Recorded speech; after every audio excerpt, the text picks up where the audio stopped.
Welcome to the commission. Please state your name for the record and go ahead with your presentation. Madam Chair and members of the committee, my name is Drew Evans. I'm the current superintendent at the Minnesota Bureau of Criminal Apprehension. For this particular, I guess I'll just have a brief statement and then any questions that I can answer on behalf of the committee.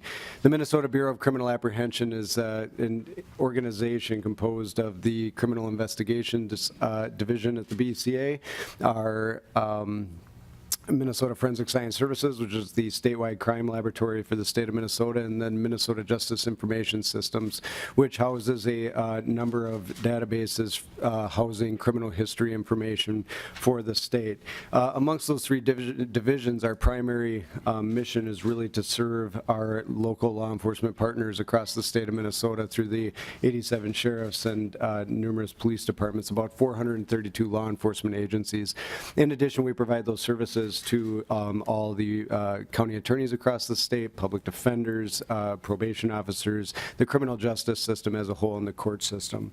As part of that mission and role, we do utilize a number of technologies, and we are consistently examining new technologies as they come online to provide resources to those local jurisdictions that may not make sense to house in one jurisdiction, for example. So in other words, we had purchased technologies that make more sense for one organization to utilize on behalf of all those law enforcement across the state of Minnesota. As we've examined many of those in front of the respective committees that all of you sit on, every time we look at a new technology, we look for, to begin with, the usefulness for Minnesota law enforcement, whether or not that technology is matured to a point of being useful and can be supported on an ongoing basis. But then most importantly, look at the current laws in the state of Minnesota to ensure that we're operating consistently with those laws and the constitutions of both the state of Minnesota and the United States. As I noted, we're a criminal investigative agency, and so if we fly in the face of the Constitution, or if we do something inappropriately or outside the bounds of the laws and the Constitution, we'll ultimately lose the criminal cases that we're pursuing. And so we are very careful before we implement any technologies to ensure that we're doing it in a legal way, that we can ensure that any use of that technology in our criminal investigations will ensure that that evidence comes into court and that that person, that evidence is admissible under the law. And so with that, I don't know if there were specifics for the committee that you wanted me to cover in terms of specific technologies, but I'd be happy to answer any questions. What do you see coming down the pike, Mr. Evans, as far as what would be useful in the state of Minnesota that would meet your criteria of also being constitutional for both federally and state, and in accordance with Minnesota law? What are you seeing coming down the pike that you think would be useful for the state of Minnesota? So there's a number of technologies that we've discussed, in your committees as well. Some of them including that we've discussed here before, and we don't possess them at the Department of Public Safety, but things like UAVs or unmanned aerial vehicles that various law enforcement agencies have deployed across the state of Minnesota. We can see usefulness in those in terms of searching for missing people. We can see usefulness in those for processing and taking photographs and video of crime scenes, for example. We have consistently been examining new technologies when it comes to technical exploitation of devices, meaning your phones. Many of you have probably heard about things like going dark. The FBI, for example, who started tracking this information last year, had approximately 12,000 mobile devices, of which about 6,000 of them they were unable to examine due to encryption. That creates a significant barrier for us in law enforcement in terms of any type of criminal investigation that we're doing. We need a search warrant to search your phone. So a judge often has, in those situations, authorized us to look at the mobile device as part of an ongoing criminal investigation, and due to the encryption that's on those phones or those mobile devices, we're unable to do that. And so there are companies that are constantly looking at ways to bypass that encryption, but that's another example of how, while we may be able to get technology as that matures, we need to ensure that that technology is being used in accordance with the Constitution, which is why we would get a search warrant to look at that phone. So those are a couple of examples of what we've looked at.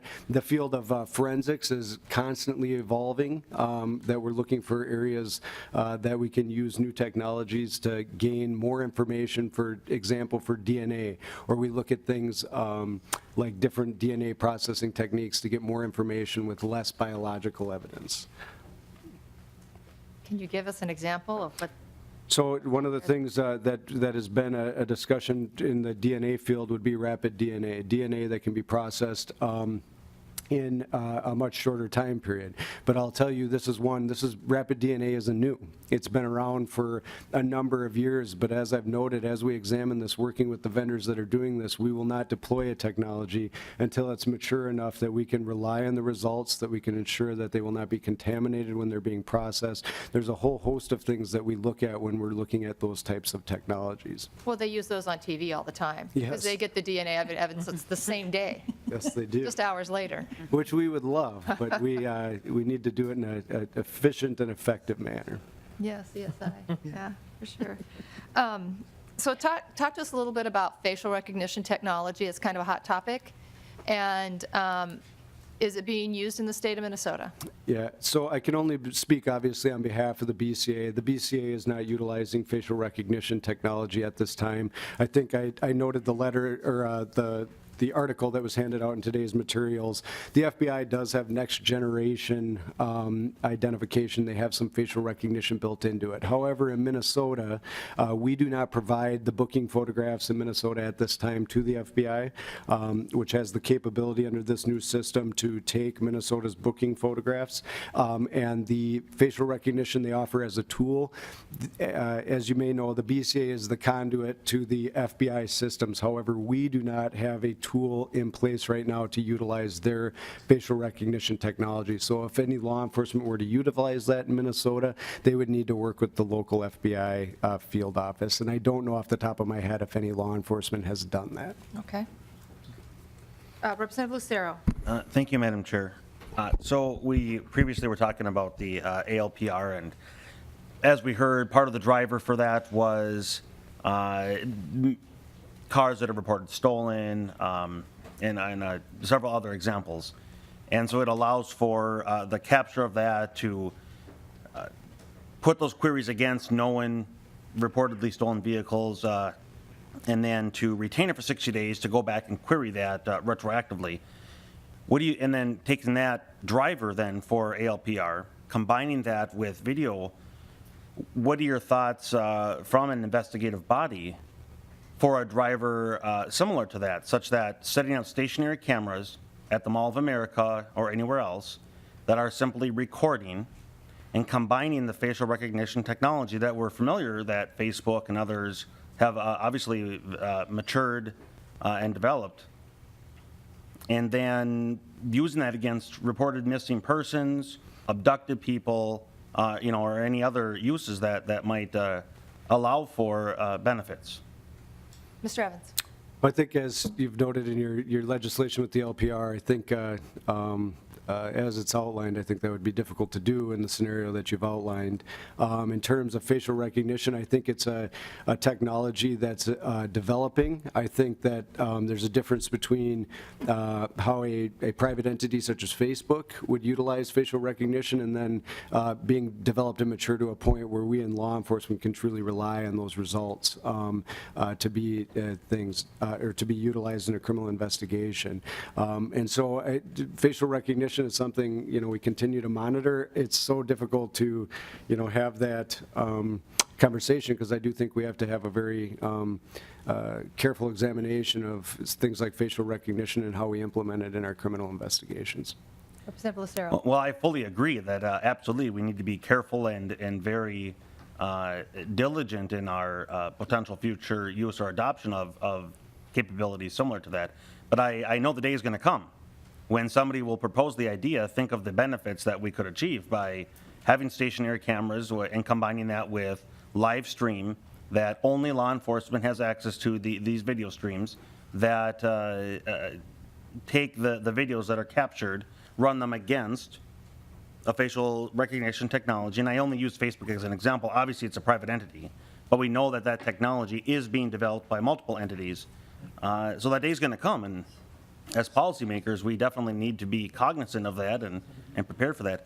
And then on a different topic, it was, I think, last year or 2 years ago in the Public Safety Committee, and I don't have it right off my fingertips here, but there was we see these the devices, whether it be Amazon and Google, have the technologies that are in the home, and we can speak to audibly, and those are also recording then to some degree and capturing and retaining for even a short period of time. And then there was an investigation, a murder investigation, and that was used as evidence to take the information off of that was captured and the audio conversations that took place. As an investigative body, what do you think about that? Or have you heard of any uses of that here in Minnesota, potential? Mr. Evans?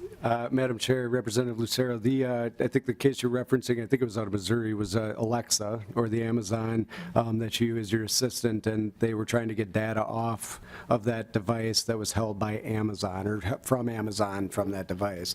I think that any device, if you look at it from that perspective, as long as it's done with proper court authorization, should be utilized as a tool in an investigation. I see that as no different than if you had a home video camera device in yours that was recording that, and we're conducting a criminal investigation, and a judge authorized us to look for evidence of that crime, that we would do that. So with the proper authorization, I think all these technologies should be examined in those cases.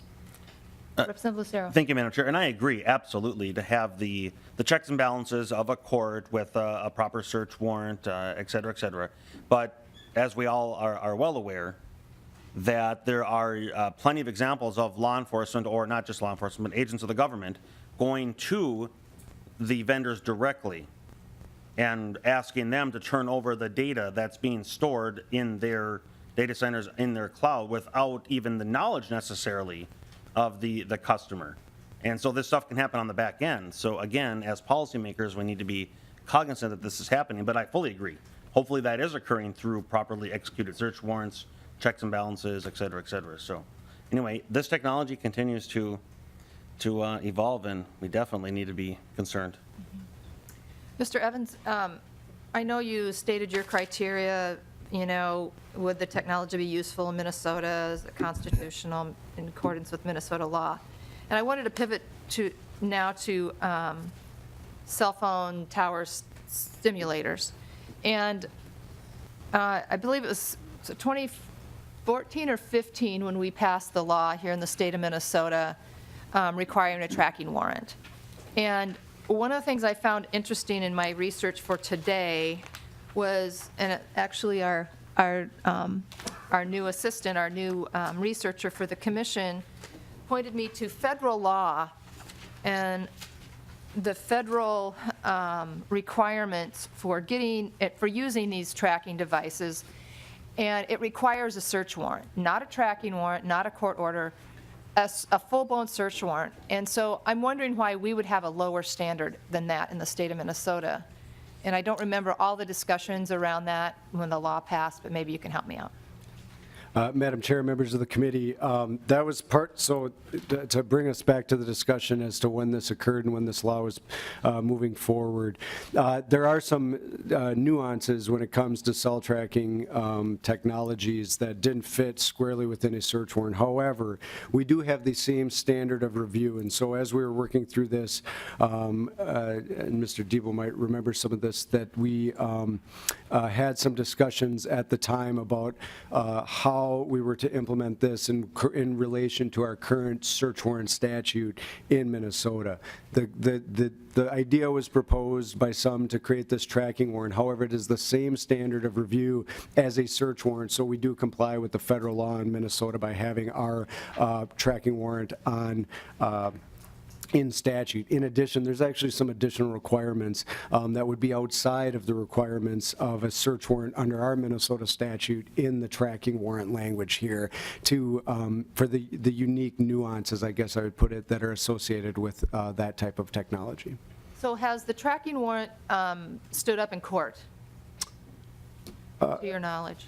Madam Chair, members of the committee, I don't know in terms of I am not aware of it ever being challenged in a way that we have lost any evidence in a case. I'll put it from that perspective. Okay, because I certainly don't want the bad guy getting away based on we had a tracking warrant versus a search warrant or something less than that. And I know there are some cases federally, and I know our researcher's going to go over some of the federal cases now regarding these cell phone simulator towers and devices. And I certainly want to make sure, I know one case is really, a really, really bad guy that would, it's like a serial rapist that got off because they didn't get a search warrant. So Representative Lesh, I know that last year, or actually the year before, it was brought to our attention because there's supposed to be, the courts are supposed to report to us how often these tracking warrants are obtained, and it's supposed to be made public after a period of time and be unsealed. And I know that there was some confusion over how the new law conflicts with a 1980, maybe a wiretap law or something like that. And Representative Lesh, I know you introduced some legislation last year after deadline that would address the problem there. Do you want to speak to that a little bit? I can speak to it a little bit, Madam Chair. When I first heard about the fact that none of these were released in direct contravention to what was clear legislative intent, I was perturbed, to say the least. But after conversations with several judges, as well as law enforcement folks, I learned that cops are just doing what cops usually do, which is throw everything at the wall and see what sticks, which is what I would do if I was a cop too, in terms of applications for the warrants, which means that when it comes before a judge, they're not in a position to disclose information related to our clear disclosure mandate when there's another provision under which the warrant was applied for that does not say it should be disclosed. So by default, the bench is, I guess, not following what, well, they're following the law, but it was probably our fault, Madam Chair, in just addressing the tracking warrant piece in the legislation without considering that, no, these warrants are applied for under everything, including catch-all provisions. So in order to address that with legislation, I also did speak with Ramsey County Chief Judge Guthman yesterday, who sends his regrets that he's not be able to be here to speak to it because he has an expungement calendar this afternoon, but is willing to have discussions with us and members of the committee in the future in terms of, you know, what the bench's needs are to meet with what our legislative intent is. And Madam Chair, that's going to require us being willing to make changes in some of the other warrant areas as well. Mr. Evans, is that a conversation that you've had with the judiciary at all regarding those warrants and how we can make that fix? Madam Chair, members of the committee, I have not had that conversation with the bench. I will say that when we drafted our order, when we were creating it, it was never our intent for that provision to be utilized, that your intent to follow the notice provisions was built into our template that we use. Thank you. Senator Limmer. Madam Chair, thank you. Superintendent, some of the concerns, like I have mentioned before, about the lack of the legislature knowing what technology law enforcement has, was really predicated on the license plate reader coming into knowledge after it being used by the Minneapolis Police Department for 6 years. The legislature was unaware that there was even such an invention that could do that. And it was revealed by a savvy reporter at the Star Tribune that made the news story. And those of us in public policy making were rather surprised there was equipment like that. Would your agency be at all concerned if the legislature required a list of technological tools to be known to the legislature so we could consider making legislation governing the use of that equipment? Mr. Evans. Madam Chair, Senator Limbers, and members, as we've discussed on this particular issue, I think in broad categories, we have no concerns about talking about the various general capabilities that we have. We do continue to have concerns about the very specific capabilities of a particular technology or naming that particular technology. As we see, criminals can be very savvy and sophisticated, and as soon as we have a technology that they're aware of, they will take measures to subvert and avoid that particular technology, and so which renders it, useless in some situations. So as we've discussed here, it really depends on what it is in terms of, we've said we can, track cell phones through this technology, but getting into the details of exactly how certain things work is what our concern is, and so it's a little bit of a sliding scale to answer your question. Some of the ideas that I've heard, I don't know if they're true or not. I was in California a few years ago, and I was listening to the 10 o'clock news, and the news article talked about privacy advocates concerned about a particular law enforcement agency that was testing a tool that would be in a mobile unit, and they could determine by just pulling up alongside a car whether or not someone was texting or not. Useful for enforcement if it was in that particular state against the law. I've asked around in local agencies here in Minnesota. I have been told, at least the ones that I've spoken with, that no one knows about that technology here. Or the other technology that a police vehicle can pull up, whether it's a subvert vehicle or not, they can pull up, scan a building or a house and determine how many people are in the house and where they're located in that house, kind of like a giant X-ray machine. I don't know if those things are real or if they're fabled and it's all an urban legend, but the question is we in the legislature are concerned about that type of equipment without having any parameters or curbs on the use of it. And I guess I need to know from my position in the legislature, how would policymakers ever know if law enforcement doesn't reveal it? Because no one sends me those trade magazines regarding all of that equipment. Mr. Evans? Madam Chair and Senator Limmer, members, it's, it's so, the first question is, how would you know about it if we don't tell you? And so I think that's an obvious answer, that if I don't tell you, you may not know the specific what it is. That doesn't mean there aren't protections in place. In this situation, as you discussed with the X-raying, I don't know the exact technology. There are technologies, heat, signature technologies that you can look through a home's walls. However, the United States Supreme Court has very clearly told us we need a search warrant to be able to do that in that situation. I'm not familiar with the other technology, as you noted, and I certainly understand the perspective of everybody here as policymakers wanting to make sure that you're putting guardrails from your perspective as policymakers in place. Our nature of public hearings and the way we operate does make it difficult for us to talk about some specific situations or technologies in a public setting other than talking about them in broad categories.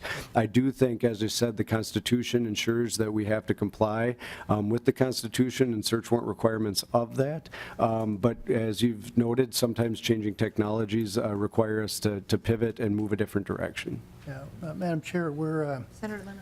we're all at the victim of new technology, and it's leaping in quantum strides far ahead of us.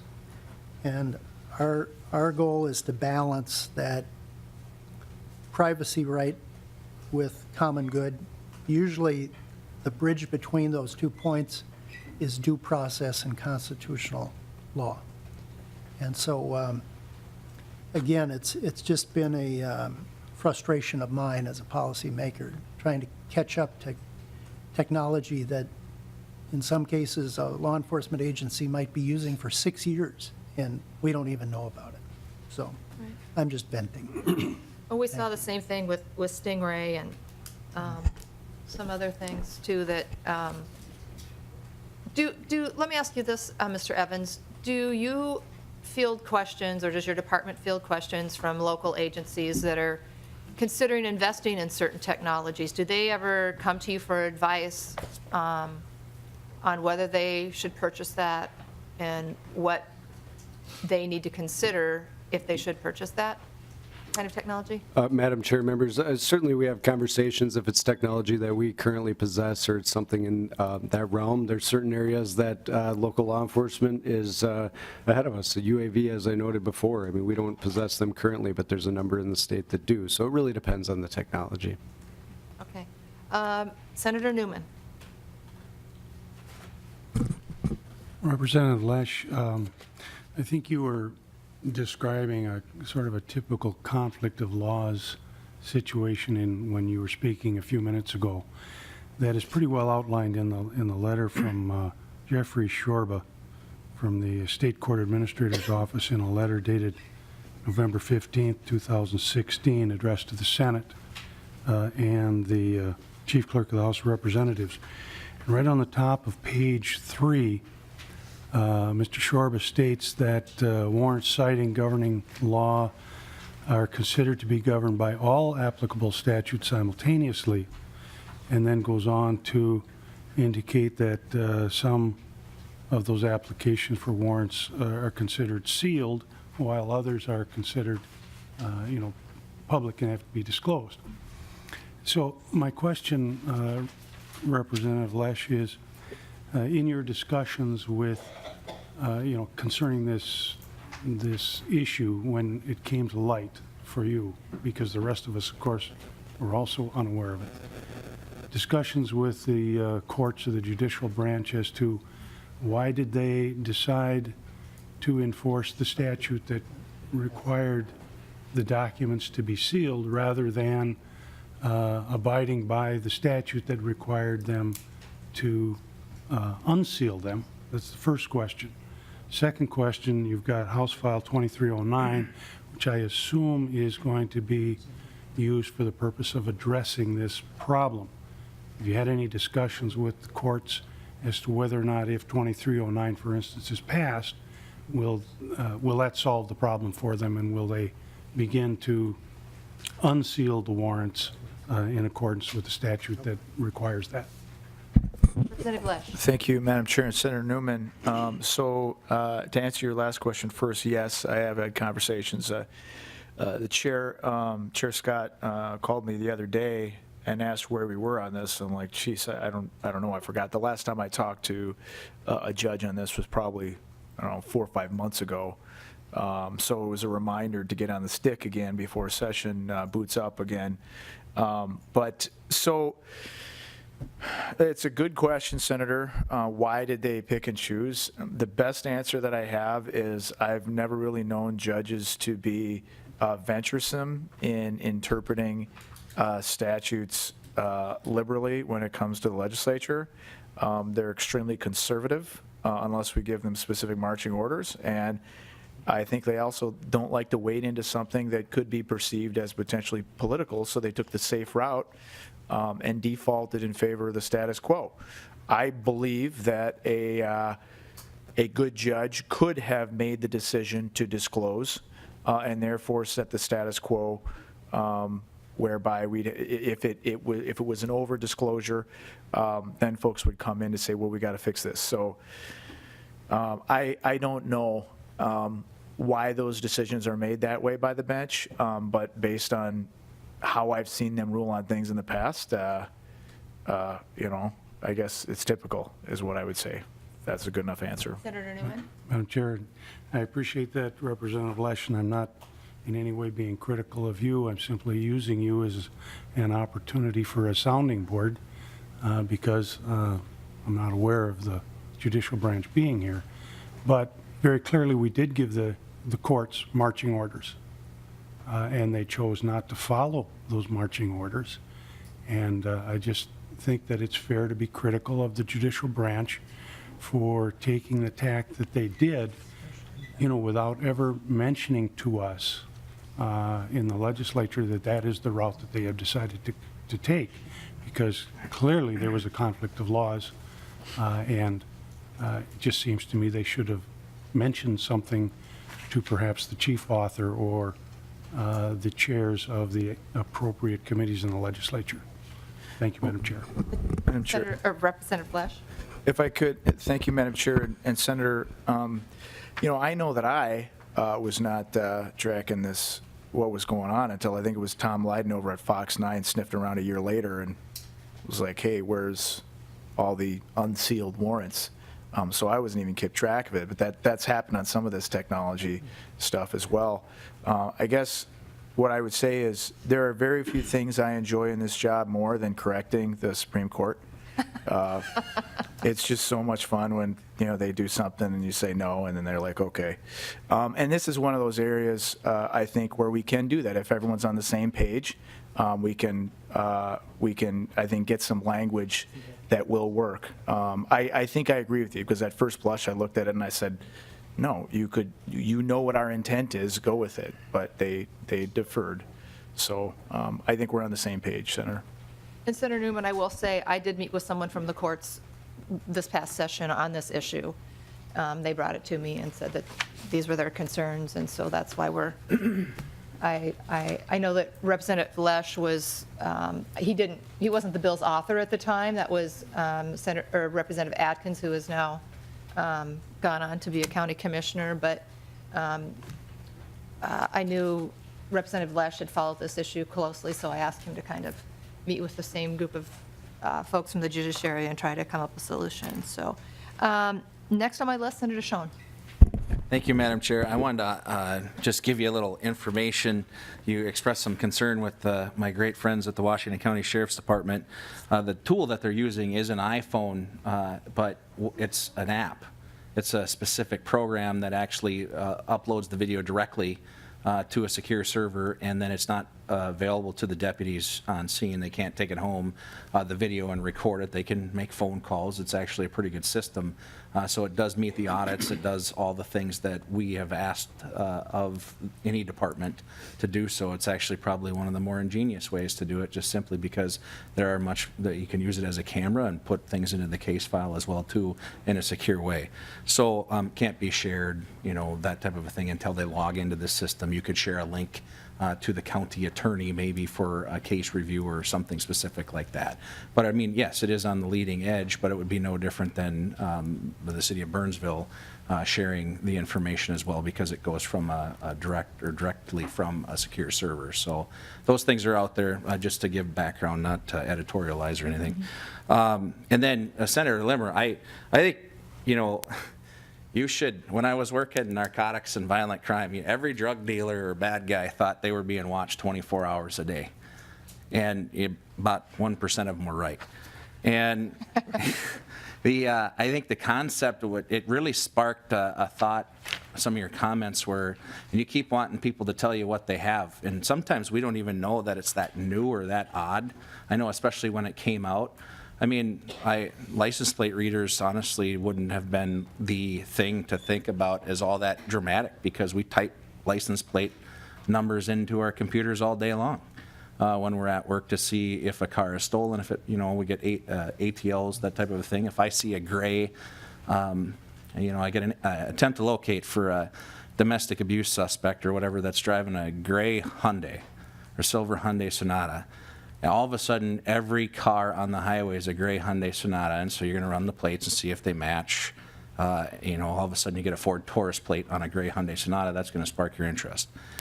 But it's about planning for the future. And I know I want to make sure, I heard the superintendent say that we have equipment that can see through walls. Our FLIR can see the temperature of the walls, not necessarily through it.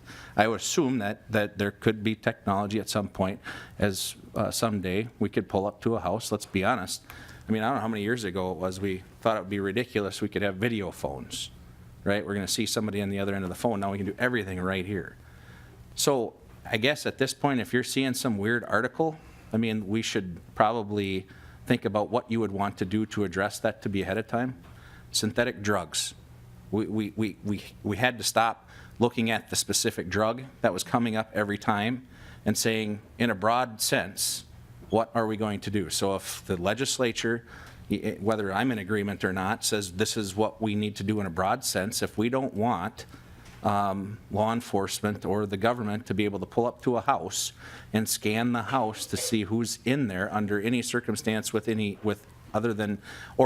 tool, unless it's exigent circumstances or a warrant, then that's the direction we probably got to look at, rather than saying Superintendent, what are all the new fun gadgets you have? I mean, that may come up, and it's probably worthy of discussion about how that may be just for the future of how we look at things, but we're probably time to get back and watch some Jetsons episodes, and I mean, let's be honest, things have changed. And that's the direction we got to maybe look at, is what are we going to do in the broad sense, instead of trying to say every single piece of technology that changes, we have to have legislation about that technology. We have to have a broad sense and give direction so that departments can, budget, can understand what the concept is, and then if it's a warranted system, warrant-based need, then we can also tailor the technology around how that would work, right, to make sure that it does meet the guidelines, rather than us say, here's the new technology, now write the warrant. I mean, it goes half a dozen in one hand and 6 in the other, I suppose, in certain circumstances. But does that, I'm just kind of conceptualizing that I think maybe we're putting ourselves behind the 8 ball every time because we're not pushing ahead far enough, if that's the direction. Just like trying to look at it in a broader spectrum rather than piece by piece. I'm not saying that we shouldn't know certain things aren't out there, but maybe sometimes the how is another discussion as well, too. Senator Limmer. Thank you, Madam Chair. Senator Schoen, going back to the license plate reader, before we knew that there was equipment like that, police departments were collecting data not only on subjects that they were focused on, but tens of thousands of citizens' travel habits. And in addition to that, some of these agencies were selling that material about the whereabouts of citizens. Those citizens they weren't under suspicion, they weren't considered criminals, they weren't considered people that we should keep an eye on. And somehow, I personally believe that's none of government's business. They shouldn't have to follow us where we go, or if we run through a particular scanner of some sort, it's recorded day after day. I hope I don't live in a world like that, but I'm afraid we will be entering that if we haven't already. And so I'm not concerned about the bad guy out there and law enforcement going after them. I'm concerned about protecting a semblance of privacy that every citizen should expect, and that their travel habits shouldn't be sold to the highest bidder by government. And so as we examine the technological advancements of our age and where it may be going, I'm a little concerned about that, and I think we all should be. And that's why we have a Data Practices Commission. It's not to beat up on law enforcement. We're just trying to get ahead of it so we know if our citizens are going to be subject to some type of observation and recording of that observation, and then perhaps sold to the highest bidder, or intimate details, perhaps on a real ID card that might be accumulated every time we make a purchase. Those decisions are now out of our hands. They're now in the hands of Homeland Security Director. And at his whim, he can expand that at any time. I'm concerned about those things. And so that's why we created this Data Practice Commission, because our legislative committees are oftentimes so, our dockets are so full that we don't have time to get ahead of it and have discussions like this. So I appreciate your perspective on it, because we do want to make sure we go after bad guys that intend harm on our citizens. But at the very same time, the role of government is to protect those citizens. And I hope we as a government are part and parcel as a tool going in the opposite direction when it comes to their whereabouts, their buying habits, anything else. Thank you. Senator Schoen. Well, thank you, Madam Chair. And Senator Limmer, I'm not sure if you took that I was taking umbrage with what you're saying. That's not the case. My point was, we've made a discovery that agencies were selling data to private businesses to track people and their buying habits, I agree. I don't think that that's okay. I just think that once we find that specific type of thing out, then we should include that in all forms of government data, meaning I don't care if you have facial recognition and it's going to be used somewhere, you can't sell it. You can't, I mean, that's a broad spectrum thing, saying you can get in a big swath saying don't sell it, right? Whatever the data is, if that's the case. Same thing goes with whatever it may be. You can't sell the data if all of a sudden we can see through your house walls, or if we can hear through your house walls with technology from a squad car, or whatever that may be. Someday, if that's 50 years from now, then I think we could actually talk about those things and ensuring that that would be anything that would be discoverable in that fashion through the use of technology that is not in the curtilage, but inside a private person's home, should be a warrant. If that's the way we have to do it, it doesn't. Then then we're not stuck behind waiting to find out what the technology is. Does that make sense? I didn't sit here and try to make you sound like or feel like you were wrong. I may not agree upon every little detail, but I tend to agree more than I did 5 years ago on certain things, just from a perspective. I'm just trying to say, how can we do this so we're not beating our heads on the wall about every device that comes out? And Senator Schoen, we've tried to do that in some of the recent legislation where we've put audit language in all of it. We've tried to have some consistencies in the policies going forward so that law enforcement knows what to expect and the people know what to expect. So we are trying to do that to a certain extent, and that's one of the reasons we have this commission, is so that we don't have to address each technology separately. There may be some that we will have to, but as a general rule, you're right. We need to say this is what we expect out of each. This is what the data classification is going to be. This is how long you can keep, non-hit data, all those things, and make it consistent from one technology to the other. Next, I have Senator Kent and then Representative Lesh. Thank you, Madam Chair, and this was exactly what I had wanted to talk about. I think we've seen a lot of threads sort of knitting together in the various conversations we've had today that bring up these exact points. I mean, technology, it is big business to change that, as quickly as we should be changing our socks, right? I mean, it's just, that's the way that world goes. And then, hearing Chief Geiske talking about the experience, and I think we've all seen it in our own different lives, you get the ads, people are marketing them to you. There's always pressure to go out and buy the new thing with the newest bells and whistles for all these different reasons. So that is a gravitational pull that's going to continue happening. But back to the LPR story, it's important to remember, moving into yet another chapter of it, that part of the problem, because a law enforcement agency was collecting that data for 6 years, and the nature of Minnesota law was that data was public.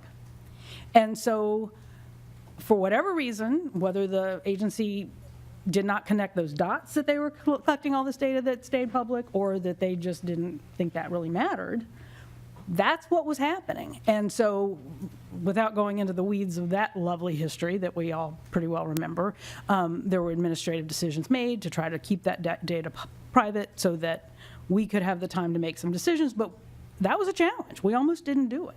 And so I agree with Senator Schoen completely. Ideally, we figure out some ways to broad stroke some of these principles, but I'm still concerned that because of the nature of Minnesota law, that we have to specifically go in and designate things to not be public, that when something comes up that doesn't fit existing laws, and by definition that's what new technologies do, that's where the challenges come in. And my bigger question, and I don't want to put Mr. Evans on the spot here, but I mean, this is something we need to keep talking about, is what can we do to create that safety net so that one of 432 agencies around this state has some bright idea to buy something that they were marketed, that they remember to connect those dots and remember the obligations according to current general law that they need to step up to. So I don't have an answer today, but this is a hugely important conversation. Senator Limmer, I've supported you on trying to get into this direction, and I will continue to do so. Not that we want to let bad guys go, but there are some serious ramifications that I think we've seen enough of a track record that agencies just sometimes miss the significance of it, and we've got to stay on top of it. You. Representative Lesh. Well, thank you, and my original comment was related to something Senator Schoen said, but in light of Senator Kent's comments, I agree with you, and I actually think that the way that the Data Practices Act was first conceived of in the mid-'70s benefits us now, if only for the reason that yeah, having to, agencies, if they do buy a new toy, really kind of, it's on them, because they know this stuff's going to be designated public. I mean, this is what happened with LPR when admin gave it a temporary classification because the Star Tribune was seeing where Mayor Ryback was driving around town, which is kind of funny. But and then some repo man was able to track down a car and then, ambush the car when the guy went into work into the car, which is also kind of funny. But government isn't really in the business of helping people do that kind of thing either. But yeah, it does put the onus on them to come forward to us and get a classification. So I agree with you. My question related, Madam Chair, to something that Senator Schoen brought up. When I used to do ride-alongs, there were 4 basic things that when you're tooling around, write down on your notepad a license plate, and you'd key it in, and you're looking for 4 things, essentially. Did the registered owner have a warrant? Did the registered owner have a license that was canceled, revoked, or suspended, or whatever? Was the car reported stolen? And then the 4th thing that you could do, that you always did, which from what I understand of the current state of the technology, you cannot do with LPR, was if the plate was on the wrong car, like what Senator Schoen brought up. But it would seem to me, based on some other discussions today, that with the advent of facial recognition, like I could take a panoramic view, my camera of this room, and post it on Facebook, and Facebook would ask me if like 10 of these people, if that's Dan Schoen, if that's Senator Kent, So if you can do that, I would think that we'd be able to do that with LPR, but maybe Mr. Evans would know. Is that something that we still can't do? I think I heard that's something we can't do, or is that something that's on the next, is that something that can be solved with a software fix, or would that require a whole new set of hardware to accomplish that? Mr. Evans? Madam Chair, Representative Lesh, and members, I can walk through exactly what we can do, and I think the scenario you're talking about is when there's a stolen license plate. We obviously can't compare the license plate to the VIN on the car specifically, but we do have the ability in our hot file. And what the BCA does is pushes out to the agencies twice a day what we consider hot files, and what it gives you is stolen vehicles, stolen license plate, wanted persons, certain similar information from Canada, protection orders, missing persons, violent gang and terrorist organization information, supervised release, convicted sexual offender registry. These are FBI hot files that I'm walking through right now. And then violations of immigration status, but violators.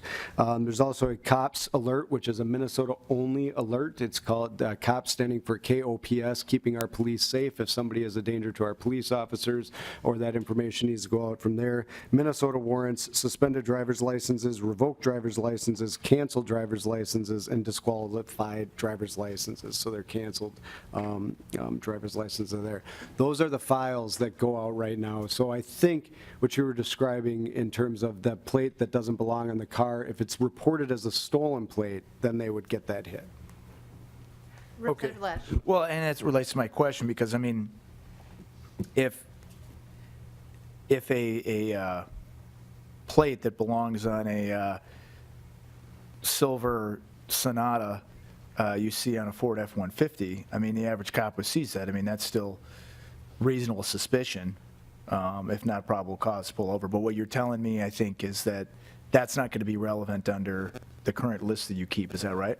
And Madam Chair, and I would defer to my colleagues that utilize these specifically, but your scenario, we're only giving the file that goes to them as the stolen plate. It wouldn't do the comparison that you're discussing.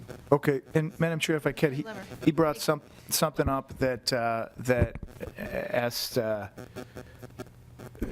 guess, spurred another question from me.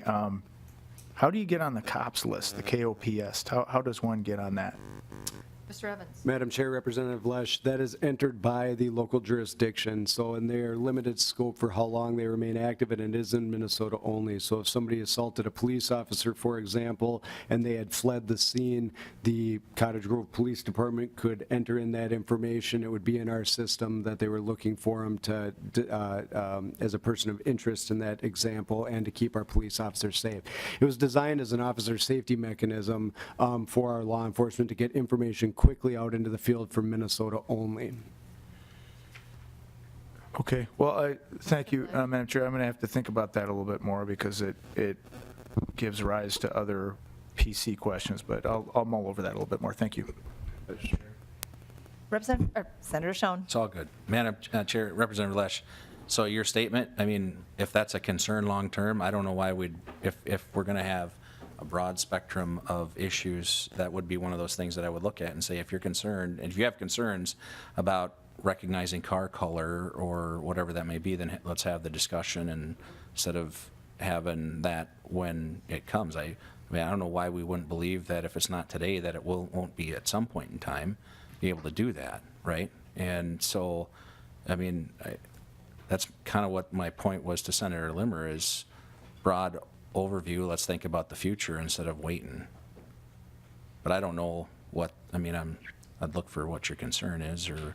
Representative Lesh? Well, thank you, Madam Chair and Senator Schoen. It wasn't really a concern. It was more, why can't we do that? I mean, I would think with the technology, we'd be able to do that. So I wasn't raising a concern about that. I mean, if you can do that with the technology, you can do it. It was more, it seems kind of weird that we wouldn't be able to do that with how fast the technology is moving. So it was more just an inquiry out of curiosity than any concern. Mr. Evans? Madam Chair, and I just want to address one for Representative Lesh on this, and we certainly can have more discussions about COPS alerts, but if there is anything, the reference to probable cause, that information will be typed right into that alert. It's a mechanism to share information quickly with jurisdictions. As you know, the Twin Cities has a lot of jurisdictions here to get that information out quickly, but it will say right in there, there's probable cause to stop this person, for example, or this is not probable cause to stop this person if it's informational only. So they do address some of those concerns in that information. It's designed as an informational bulletin. Representative Lesh? Madam Chair, I guess the reason I bring it up is I had a client who has had kind of an attitude, and it's a smaller town where he's from. And one time the cops came to do a knock and talk, and he slammed the door in their face, and he got on a list of assaultive to cops. And, you know, I'm just wondering, you know, I'm willing to bet he's probably on that list because he offended the cop. And also, he's got an attitude in town, so the other cops in town don't like him either. But there's nothing major about the guy. And so it caused me to think, I wonder if he's on that list, and if so, what's the line of what it takes to get on that list, and what it takes to get off, and where does that road lead? It was more just, there's not a specific question for you right now, Superintendent, but I'm just thinking about it as all. Madam Chair, that actually, Senator Schoen? and maybe Superintendent, you were going to address this. So if I'm wrong, you let me know. I put stuff on this. This is what you would consider the BOLO, be on the lookout, or attempt to locate. It's not a list of, hey, this dude's bad, so just remember. Sounds like your client, at whatever they decided to charge an assault case, and then said, if you happen to see this car, he might have been on there for 72 hours. There's an expiration date many times in many of these cases where the information, once you run the plate after 72 hours, you may have to re-up this. Now, I mean, for instance, if we get a call that somebody's family member is suicidal, and we have details about that family member, where they may be, what kind of vehicle they're in, what clothes they were wearing, we'll put that information out on a COPS alert as an attempt to locate, check the welfare of an individual to make sure that they're okay.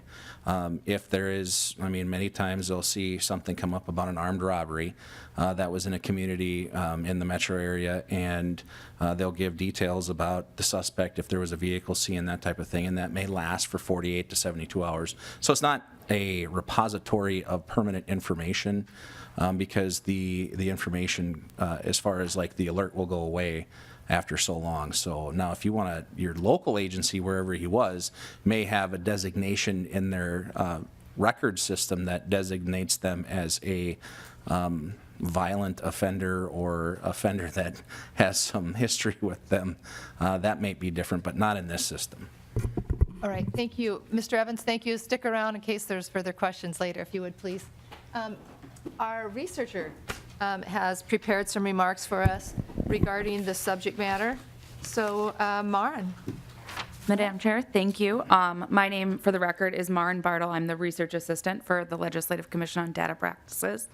I was asked to compile some information regarding advancing law enforcement technology and how that technology is morphing together and any lawsuits resulting from that technology.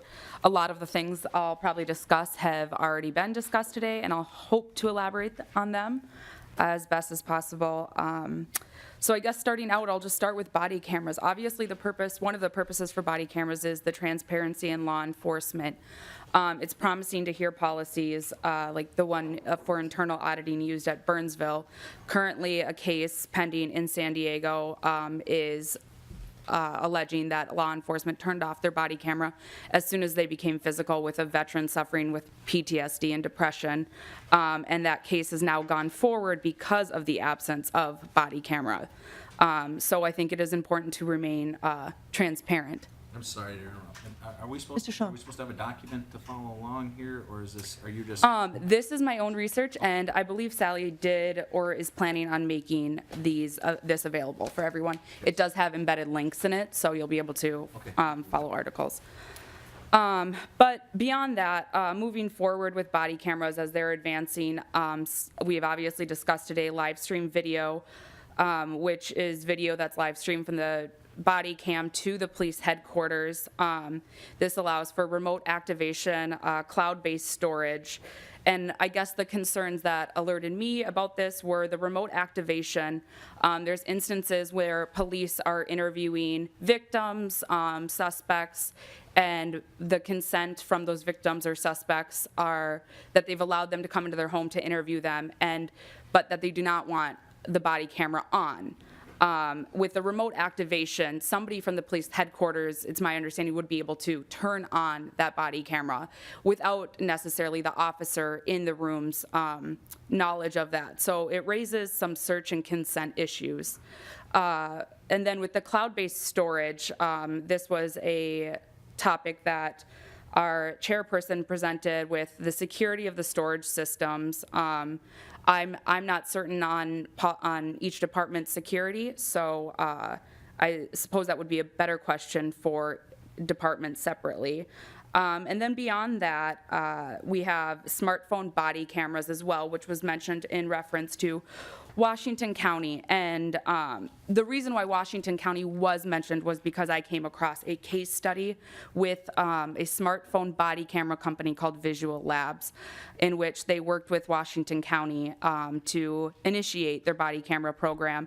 And I believe initially they were using Kyocera phones. I may be wrong on that. I don't have the study in front of me, but again, there's a link to it here. So if Senator Schoen now believes that they're using an app, that does change the circumstances a bit. Our concern with smartphone cameras would be whether they're owned by departments, whether they're owned personally by officers. If they're owned personally by officers, it creates an issue when people are requesting information, as that was brought up at last week's meeting as being an issue for officers to go through and separate personal versus professional or workplace data. And then furthermore about the issues, potential issues, I should say, with the cloud-based storage is, it's my understanding that cloud-based storage allows videos to immediately go to the cloud, and so they can't be edited. Our questions were whether they are able to be edited, because I guess one of the benefits of cloud-based storage is that they can't be edited. So we'd be losing that benefit if officers are able to edit those videos after they do go into the cloud. And then moving on from there, I guess, unless anybody has any questions about the body cameras, that's everything that I've collected on body cameras specifically. Body cameras also, of course, tie into facial recognition software, which I can touch on next if anybody has any questions. Senator Schoen. Madam Chair, and to staff, you mentioned being able to edit the videos. I mean, what is it in particular that you're discussing? Are you talking, I mean, are we talking about washing out faces, or are you trying to say manipulation of the video for facts? Both. I think both would be a concern. The washing out faces, there is technology now that makes that much easier, but of course that would be an issue of hiring somebody to do that. And then beyond that, the misuse of body cameras, the editing, deleting portions, because the benefit of the cloud would be that live streaming in the cloud would be that the entire interaction goes up to the cloud. You shouldn't have as many technical errors with storage. And so that's incredibly beneficial for the transparency. And so I guess the issue would become, if it is editable, then you're losing that benefit, and potentially, not that is happening, but in circumstances like the case in San Diego that I presented, if that had gone up to a cloud and couldn't have been edited, there would have been information there and the lawsuit might not be proceeding. Senator Schoen. Thank you, Madam Chair. I might have missed this.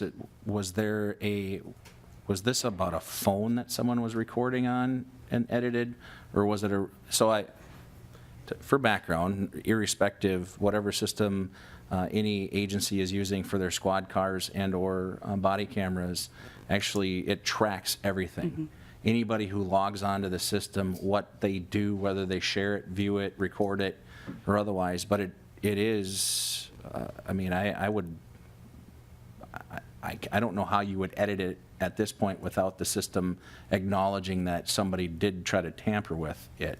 And in fact, I don't know that it can be. But, I mean, maybe you have other information, and We're just, excuse me, I Madam haven't Chair. heard of this.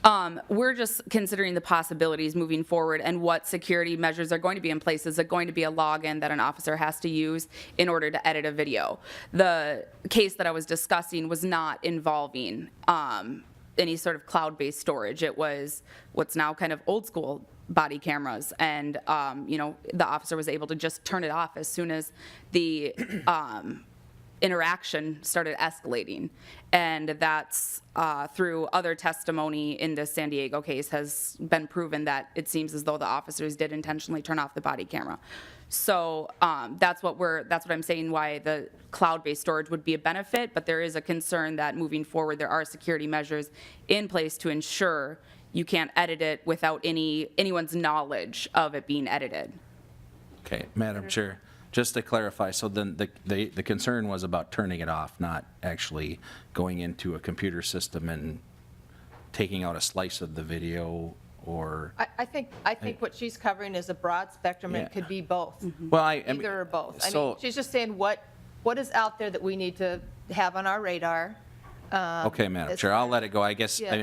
I just get concerned because, I mean, these are systems that we have in place simply because, I mean, just case law alone. I mean, if you came in with what looked like a edited video, I mean, you can kiss your whole case goodbye, right? I mean, so, I mean, we just don't have the ability, nor should we, and nor do we have the desire. And that's good to Yeah. know, that technology is, that the systems are tight enough that it would never allow that. But this may be an old school piece that, Madam Chair, yeah, It's different. this, like I said, this particular case is not concerning cloud-based storage.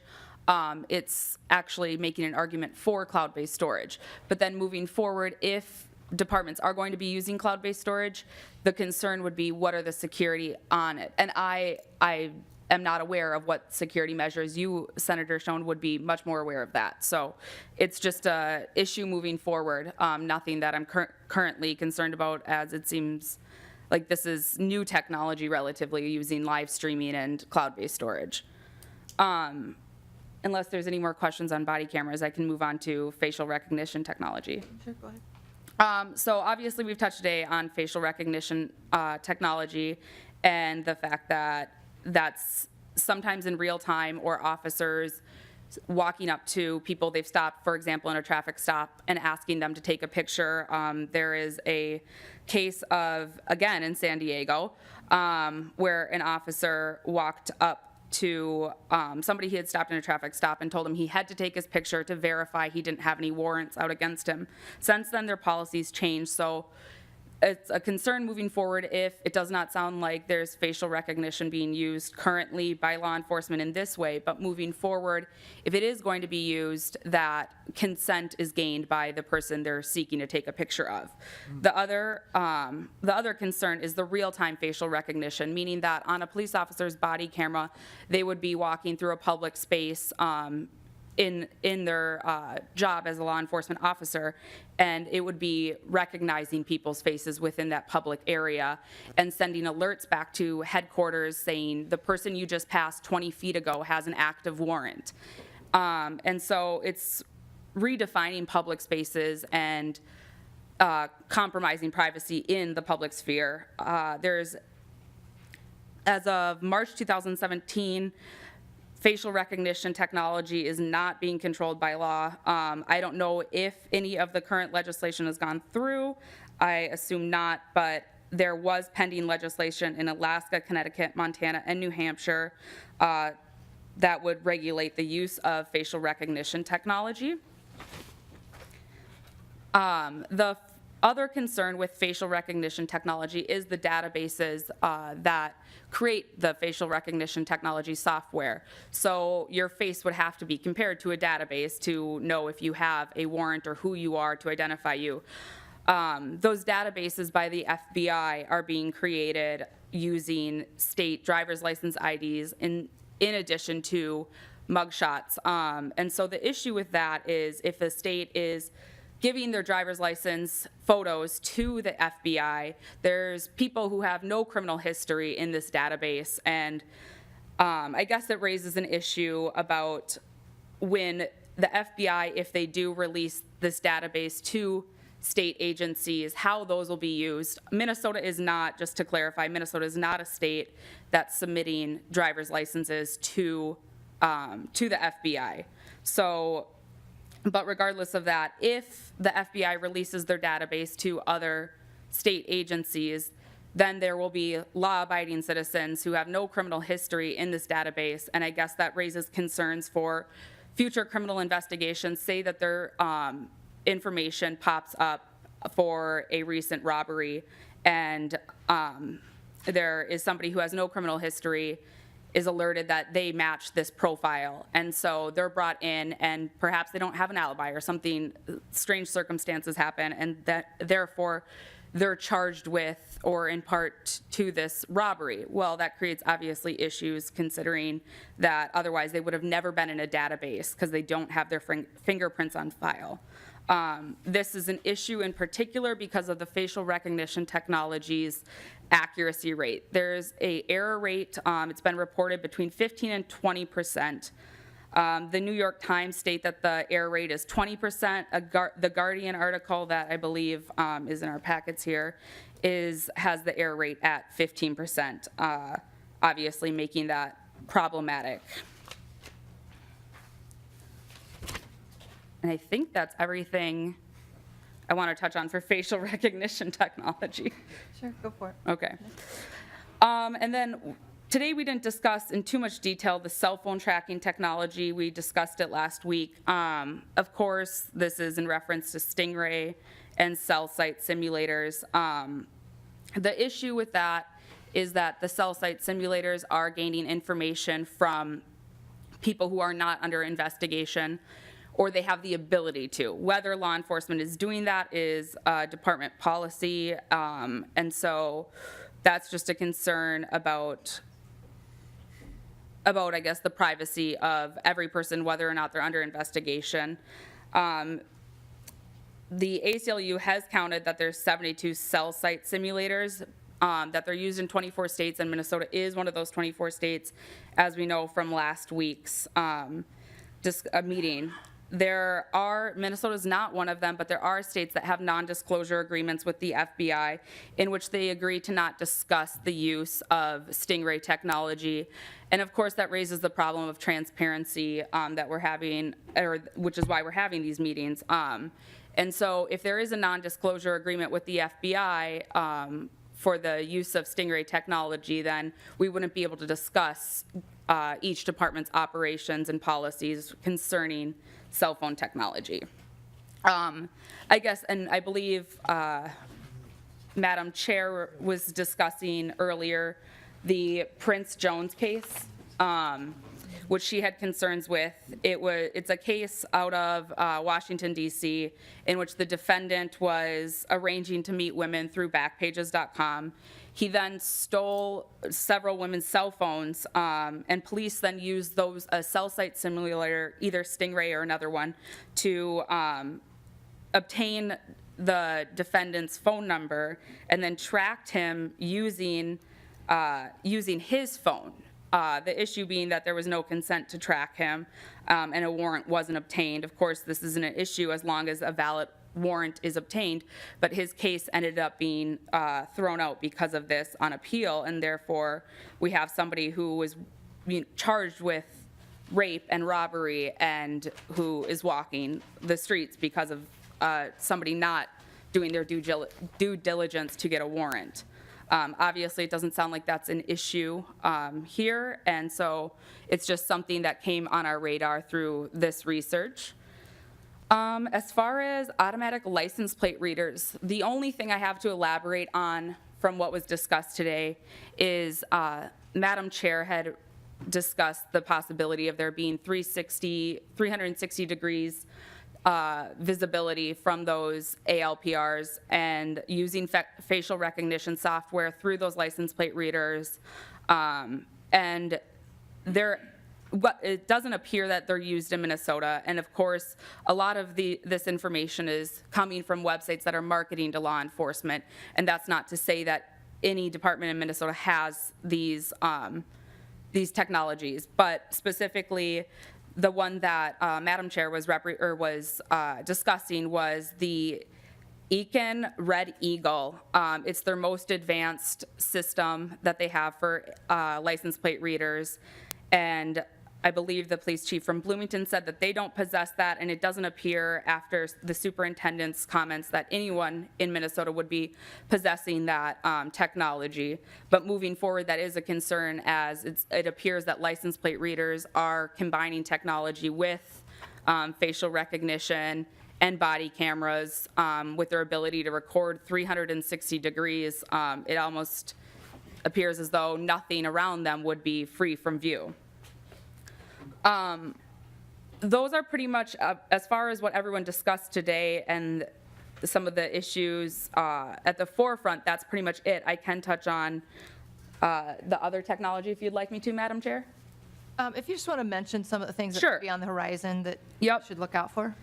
There's gunshot detection location services, which are microphones embedded throughout cities to detect and triangulate the location of gunshots, and then alert and send police to the scene. This raises evidentiary issues at trial and whether those conversations captured by the microphones are private or not. And there are a few cases on that.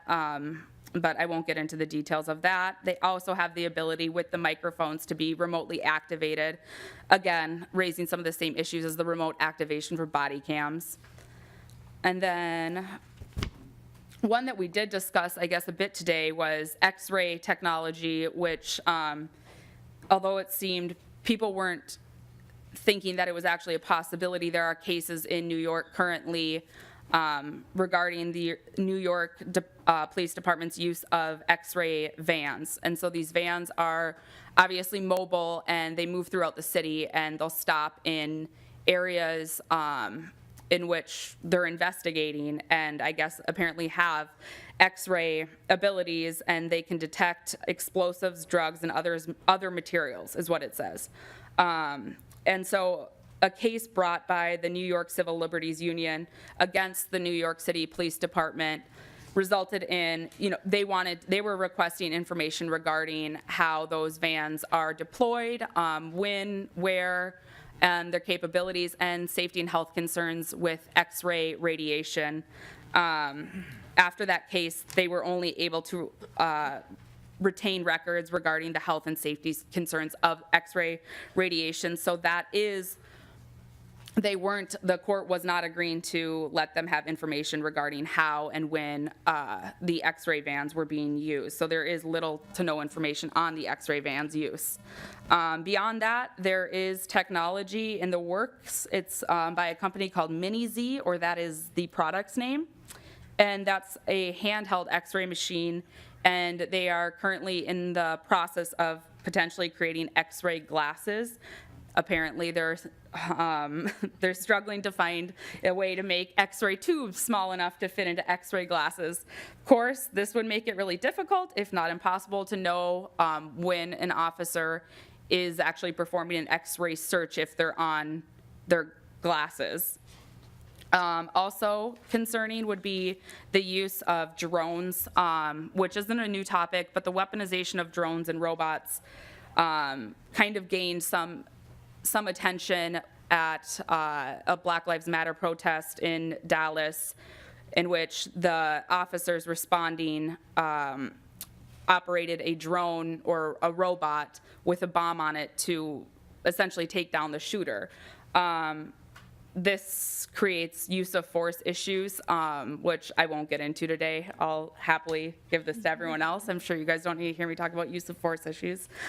There is legislation in several states, though, on the banning of weaponization of drones, which is also in here for everyone.